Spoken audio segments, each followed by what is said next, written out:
I told you in my last video that you can save yourself a lot of money if you import your vehicle directly from Japan. And in today's video, I am going to explain to you 8 steps that you need to take if you want to import your vehicle from Japan until it reaches you. This is part of my series of educative videos that I'm going to do to teach you how to import vehicles directly from Japan. And if you need, one-on-one guidance, always feel free to reach out to me. I am free during the weekends, and we can organize a meetup, and I will explain these steps and also show you how my vehicle is progressing. And when it arrives, I will definitely shoot a video, guys, as evidence. So the first step towards importing a vehicle, you need to just ask yourself, why are you importing that vehicle? And there are 2 main reasons. Either you are importing to save money, or you are importing to get a unique spec or a unique variant. So if you are importing to save money, this is what you do. You identify the vehicle you want, and then you be flexible. Because if you are saving money, it simply means you need to establish a compromise. You will not get exactly what you want, but you can get something close to what your budget allows you. Also, you need also to establish equivalent vehicles.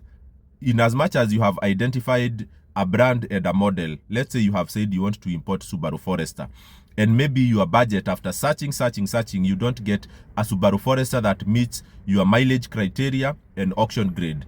You need also to consider equivalent vehicles to Subaru Forester that you can get at that budget and meets your quality criteria in terms of mileage and maybe the color as well as the auction grade. So instead of Subaru Forester, you should also be flexible to look at maybe Nissan X-Trail, look at Honda CR-V, look at Mazda CX-5, and also for every other vehicle. Okay, so make sure that you know the equivalence of your vehicle in other brands so that you become flexible. If you are importing to get a unique vehicle, then budget should not be your problem. Don't say that you want to import a vehicle of year of manufacture 2022 with the leather seat, with the sunroof, with everything, and then you start crying about the budget. No. And also I will tell you, from the Japanese auction and from all the websites and from the guys I bought from, there is no shortage of good vehicles. There is no shortage of highly spec'd vehicles. The problem is that these highly spec'd vehicles, they don't get bought by just anyone. So if you get to any website, you'll find very, very good vehicles, because they are also very expensive, so they don't move as fast. So if you want a unique vehicle, it will be easier to get than someone who is buying to save money. Because if you are buying to save money, it simply means that your vehicle could be cheaper, could be on high demand, and maybe also someone is looking for it. So before you get it, someone will buy it. But a very high level of vehicle, very expensive, it's easier to get because it is not on very high demand. So that is the first thing. Establish your why. If you now get the vehicle that you want, you have seen it on the website, you have seen it with the dealers, reserve it. Okay? And there are 2 ways to do this reservation. From the guys I bought from, you don't need to pay any money for reservation, because it is a very, very trusted dealer, and they sell globally and they sell to so many organizations. So once you identify a vehicle with them, you just need to tell them that you have reserved this vehicle, and they will put that vehicle aside for you for a maximum of 5 days. During those 5 days, you will conduct what we call due diligence. You do all your checks, you consult your friends whether the quality of the vehicle is good. But remember, you don't do reservation to go and decide whether you are buying or not. That is wrong, because if you go back, they will not accept to reserve you a second vehicle if you had no technical reason for refusing the first vehicle. You must say you did some checks and you found that this vehicle had 1 or 2 problems, and then you are not taking it. But if you come back and tell them, I cannot meet the budget, I don't like that vehicle anymore because I want a different brand, then you will suffer the second time you want to reserve with them, because that they consider it as hoarding.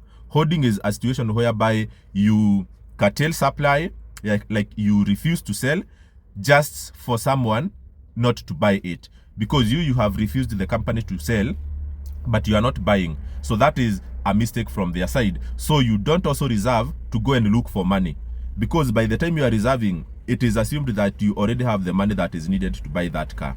Okay, so you just need to tell the company, reserve this car for me, I am coming back after 5 days.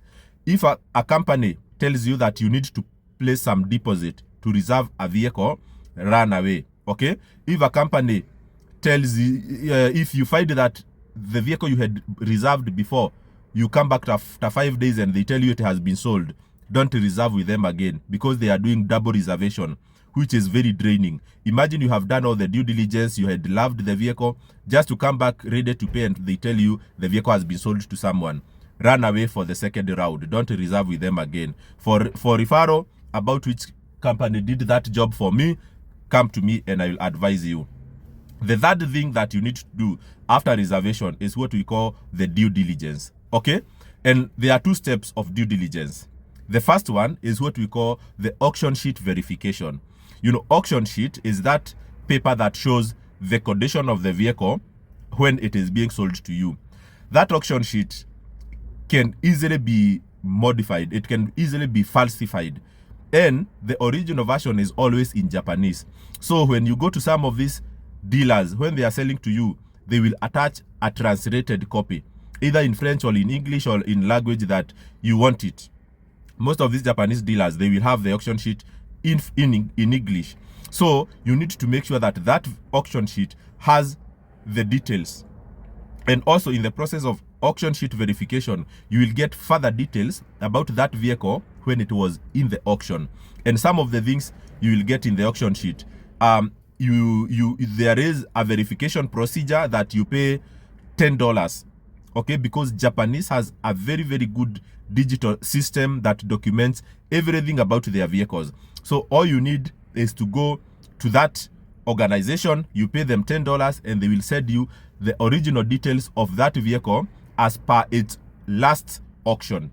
So you'll get the last auction sheet, original one, and also you'll get what we call the start price and the closing price. So you'll be able to know the person selling this vehicle to you, how much did they buy it from the auction.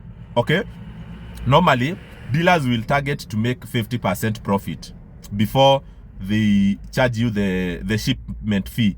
So you will be able to see how much was this vehicle bought from the auction, you know, by the last person who bought it, and that is the person selling to you. So if you find that the vehicle was bought very, very cheap, probably it was bought and then there was some modification and then they hiked the price. But if you see that they bought it maybe 50% cheaper than what they are selling to you, then it makes sense that they just put some markup and sell that vehicle to you.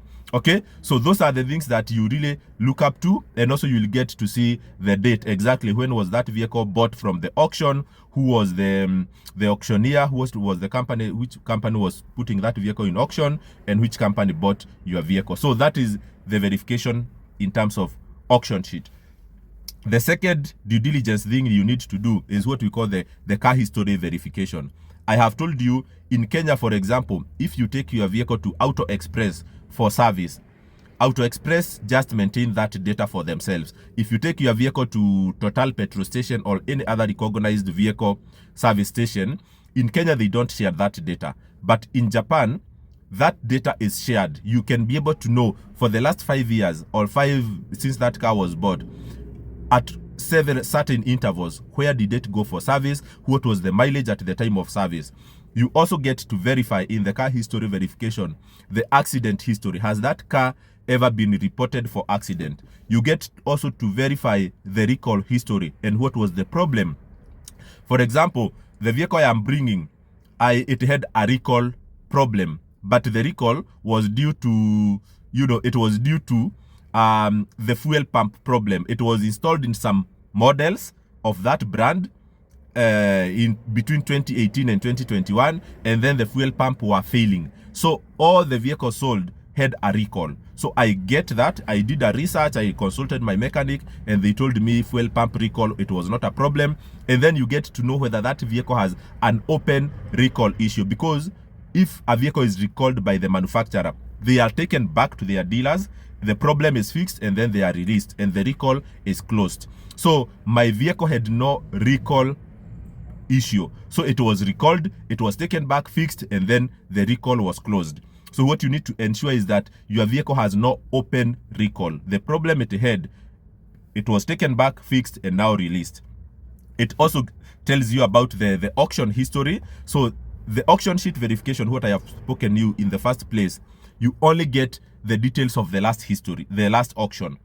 But in the history verification, you get all the auction history. If that vehicle has been bought locally by several people and resold through the auction, you will get to know. And that will also raise some alarms. If every 2 years or every 6 months that vehicle is back in the auction, it simply tells you maybe it has some faults. And once it starts to fail, they take it back to the auction and start reselling it. And some other details about the vehicle contamination, because there are vehicles in Japan that are used to transport hazardous or dangerous materials. So there are those like radioactive contaminations that can get into the vehicle. So in the auction or at some process, they undergo those tests, and you need to know whether your vehicle has ever had a report on, radioactive contamination. Once you verify that and you are happy with the due diligence, now you go back to your company. I had told you reserve for 5 days, and during that reservation, your vehicle will not be sold. Nobody will sell your vehicle if you buy from the guys I bought from. You go and pay now because you are happy.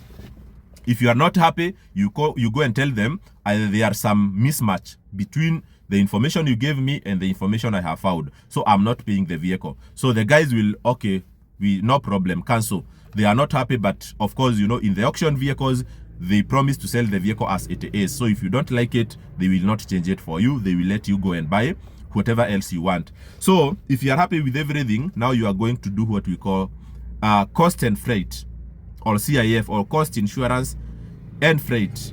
Okay, depending on who is shipping your vehicle. So if the company is shipping for you, you will pay for the cost of the vehicle and the cost of shipping.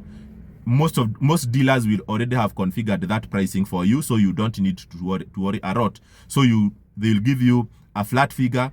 If it is, let's say, Mazda CX-5, they will tell you everything, cost and freight is around $15,000. That is around maybe 1.8 million. Okay, so you pay that. Once you pay that, go home and relax. Those guys, they will take care of your shipping. They will take care of your, of your ship and every details until 60 days. So the vehicle will take around, until like 30 days. Okay, so from the time you pay until you get your vehicle, normally is like 60 days. Okay, but once the vehicle has been loaded, it will take 30 days to arrive. So once you pay, give yourself 45 to 60 days before your vehicle arrives. Okay, as it comes in the ship, after 2 weeks of ship departure, they'll send you what is called the bill of lading. So bill of lading is the details of what is in the container or what is in the ship. So it's the actual description of your vehicle specs and everything, and that is what will be used by your clearing agent to do what we call the port procedures. So the port clearance and also the registration of your vehicle with NTSA. So relax for 60 days once you have made the payment. Okay, once the vehicle arrives in Mombasa, you do what we call this the duty payment and also the clearance fee. So your clearance company will definitely give you a quotation for that. So your clearance forwarding and clearance fee, they will take care of port charges, they will take care of registration with the NTSA and the number plate. Okay, so you get away with that. It takes a week to get the number plate. So I have not yet gone through that process because my vehicle is not here yet, but it will take you 1 week if you want to wait for the number plates to be out. If you are in a hurry, your vehicle has arrived, you are impatient, you want it right now, you hire what we call the KD plates. You see the number plates that are in green. Those are number plates that you can use with your vehicle as you await your number plates to come out. Okay, but they have a daily fee.